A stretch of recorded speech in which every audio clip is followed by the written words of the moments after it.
Hey, book lovers. Welcome to While I Read. I'm Katie Dodrell, and today I'm going to be talking about Riley Sager. Riley Sager has 8 published novels, and I've read all of them. So today I'm going to be ranking Riley Sager's novels, starting with the one I like the least and going to the one I like the best. I'll also be giving a short synopsis of each of the novels and talking about what I liked and disliked so you can decide if it's something you would like to read. One thing I should definitely say is that people vary wildly in their opinions of Riley Sager books. The books that are at the bottom of my list, books that I didn't really like that much, are at the top of other people's lists. They absolutely love them. Books that are at the top of my list, some of my favorites by Riley Sager, other people are like, oh, that was completely unbelievable, or I didn't like the twist in that one. So people have lots of different opinions about Riley Sager's books. This ranking is just sort of a fun way for me to think about what I've thought of Riley Sager books and for me to tell you a little bit about them. Riley Sager is one of the most popular authors in the world right now. He writes thrillers that are very suspenseful and exciting. They often have sort of a supernatural theme to them. And there's always a big twist, sometimes more than one twist in his books. So we'll start with book number 8, the Riley Sager book that I've liked the least, the only one that I've DNF'd, and that is Home Before Dark. Home Before Dark is Riley Sager's take on the haunted house theme. It's about a woman named Maggie who inherits a home called Bainbury Hall from her parents after her father passes away. 25 years ago, when Maggie was a kid, she and her parents lived in that home for about 3 weeks. And they ran away in the dead of the night because a lot of mysterious, scary, life threatening things happened while they were there. Her father actually wrote a nonfiction book about it that became a bestseller. It rivaled the Amityville Horror. And so that was, Maggie's childhood. So when her father dies, she inherits this home. She is estranged from her father at the time that he passes away, and she really doesn't have any interest in this home. She wants to sell it, but she has to go back there to, pack things up, get it ready to be sold. Maggie doesn't remember any of the things that her father wrote about in his book. She was too little to really know what was going on while they were there. But she doesn't believe in ghosts or in the supernatural. So when she goes back to the house to start getting it ready to sell, she starts finding out about some of the things that happened there, some of the history of Bainbury Hall, and ends up discovering the truth about what happened during those 3 weeks that her family lived there. So as I said, I DNF'd this book. I don't always love supernatural books, even though Riley Sager has had supernatural elements in some other books that he wrote that I've enjoyed. I tend to like supernatural when it's more sort of campy and fun. And for whatever reason, I didn't enjoy this book. But as I was giving the synopsis of it, I kept thinking, why didn't I like this book? Maybe I should give it a try again. But nonetheless, this is book number 8 on my list of Riley Sager books. Book number 7 on my list is The Only One Left. This book is set in 1983, and it's about a home health aide named Kit who is staying with a woman named Lenora Hope. Back in 1929, Lenora's whole family was murdered. Her mother, her father, and her sister. Lenora was the only one left, hence the title. And so a lot of people believe that Lenora is the one who murdered her family. There's even like a chant about it. At 17, Lenora Hope hung her sister with a rope. And there's more to it, but that's all that I can remember. But people believe that Lenora was the one who murdered her family, but the police could never prove it. So Lenora has never spoken publicly about what really happened. She's always lived in this mansion on a cliffside, and now she's in her 70s. She's had a series of strokes. She's confined to a wheelchair and is not able to speak. And so Kit gets the job of serving as a home healthcare aide for Lenora. This is not a job that Kit really wants to do. She's kind of nervous about it based on all the stories that she's heard over the years, but she is desperate for a job. And of course, we find out more about Kit's backstory and why she's desperate. So Kit is staying with Lenora in this mansion called Hope's End. It's on a cliffside, and it is literally falling off into the sea. Like, the soil is eroding and the cliff where the mansion is built is sliding off into the ocean. So Kit is living there with Lenora, and she and Lenora, she's taking care of Lenora. And Lenora eventually shows her that she can communicate. And the way that she does it is by tapping out sentences on an old typewriter. And so she eventually tells Kit that she will tell her what actually happened, how her family was actually killed. So she starts telling Kit, again, by tapping things out on the typewriter. Kit, of course, is not sure if she can believe her. There are also other people who are there at the mansion, not very many, but others who are part of the caretaking of Lenora. Kit doesn't know if she can trust those people. So I did enjoy this book while I was reading it. I read it quickly. I love the mystery of Lenora. I love the setting of this crumbling mansion, but the book was a little boring to me. But even as I was reading the book, I was kind of thinking, this is not the most interesting of the Riley Sager books. And then the end of this book was just totally unbelievable. Riley Sager comes up with some great twists in all of his books, but I think, to me, he just went a little overboard with this book. For a lot of people, this is their favorite Riley Sager book, so you might really enjoy it. But for me, it's not one of my favorites. Number 6 on my ranking of Riley Sager books is his most recent book, Middle of the Night.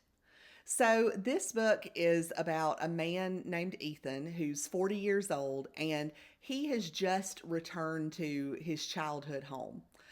30 years ago, when Ethan was 10, he and his best friend Billy spent the night in Ethan's backyard in a tent. And when they went to bed that night, Billy was fine. But then when Ethan woke up the next morning, Billy was gone. There was a hole sliced in the tent, and Billy was never seen again.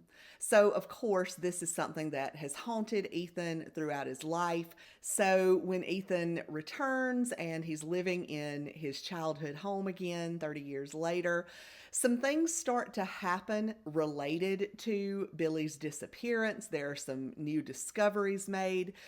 Ethan starts having some strange events happen to him that make him wonder, is Billy still around, or is there maybe something supernatural going on? Ethan also meets some of his parents and friends who were around back during Billy's disappearance. So he's trying to figure out what actually happened. So I enjoyed this book while I was reading it. It was a quick read. When I did my list of my top 5 books so far for 2024, this was one of the books on the list. So I did enjoy this book a lot. The chapters that are set 30 years ago are set in 1994, and I loved the 90s nostalgia. There are references to movies like The Lion King, or to events that happened that same summer that Billy disappeared, like the white Bronco chase with O.J. Simpson. So I really loved all of the 90s references. I liked the characters. It had a big twist at the end, as all Riley Sager books do, and I didn't love the twist. And when I compare this book with some of his other books, I see that, yeah, I liked this one, but it's not as good to me as some of the others that he's written. But again, it is a really fun book, really twisty and mysterious, full of 90s nostalgia. So you should definitely give Middle of the Night a try. Book number 5 on my list is Survive the Night. So this is another book that's set in the 90s. This one is set in 1991. And again, I loved all of the fun 90s references about movies and music. So it's about a girl named Charlie who is in college and she's going home for Thanksgiving. And she ends up getting a ride with this guy that she doesn't really know. She meets him at the college ride share board, which sounds so very unsafe. And it's especially unsafe in this book because there is a campus killer who is operating on Charlie's college campus. There have been 4 college students who have been tied up and stabbed, including most recently Charlie's roommate. So Charlie really wants to get away from the college, and she's desperate enough to ride with this guy that she barely knows. So I know a lot of people who have read this book have said that they didn't like it because Charlie just makes so many bad decisions. And it's true, she does, but if you can get over that, it's a fun book. So during the course of the long drive, I can't remember how long it is, but it's many hours. You know, she and Josh get to talking, and Charlie starts noticing some discrepancies in his stories. And she kind of starts thinking, could this guy really be the campus killer? And so she sort of goes back and forth. Like there are moments where she's like, oh, he's definitely the campus killer. I have to figure out a way to get out of this car. But then something happens to make her think, oh, I'm just being stupid. Everything's fine. So it's really suspenseful. Like I said, the 90s references were really fun to me.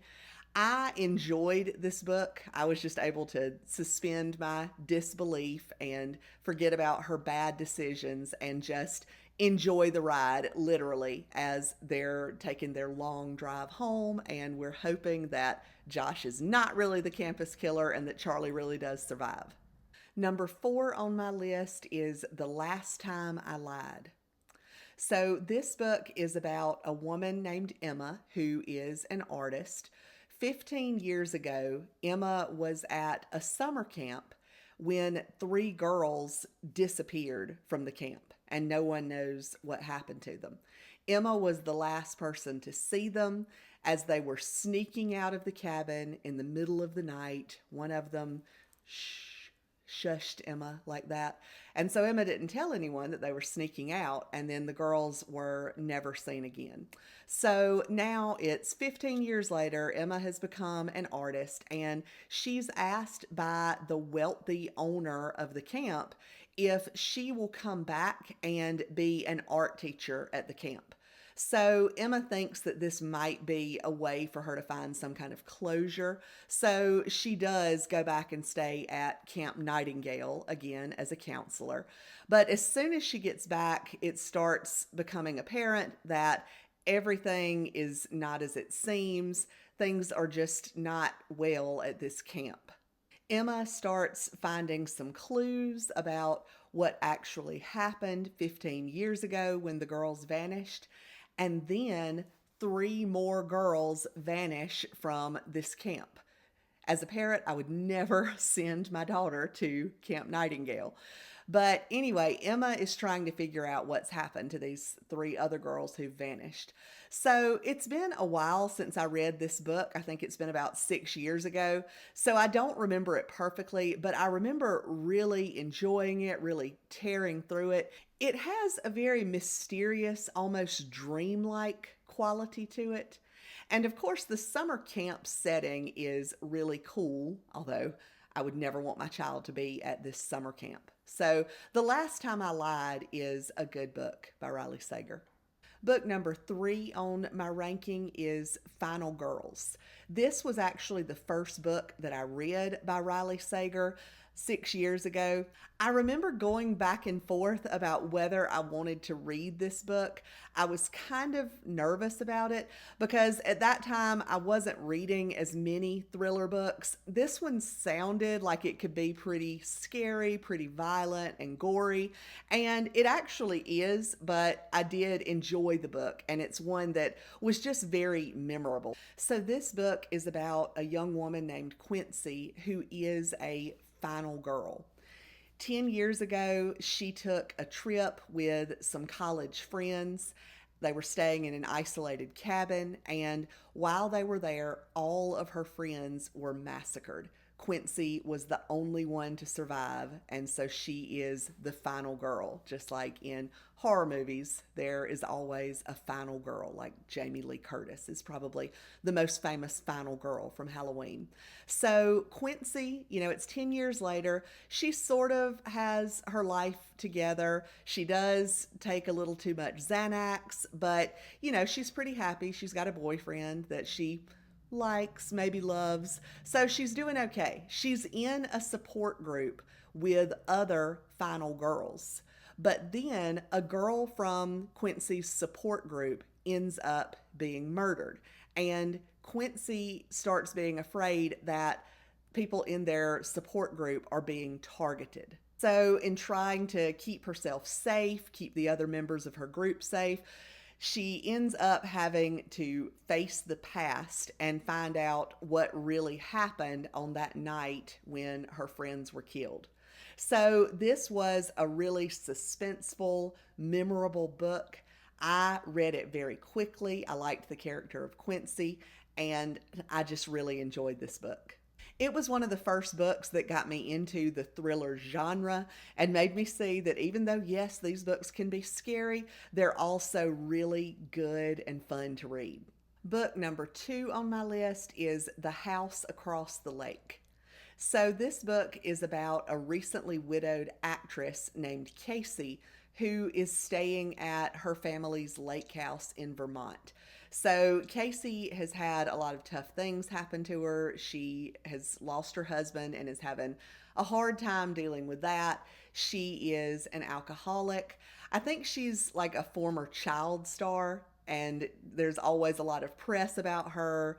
There have been a lot of articles recently about some of her bad behavior. So she's trying to stay here to just get her life back together and be out of sight of the press. So while she's staying at her family's lake house, she starts watching the couple in the house across the lake.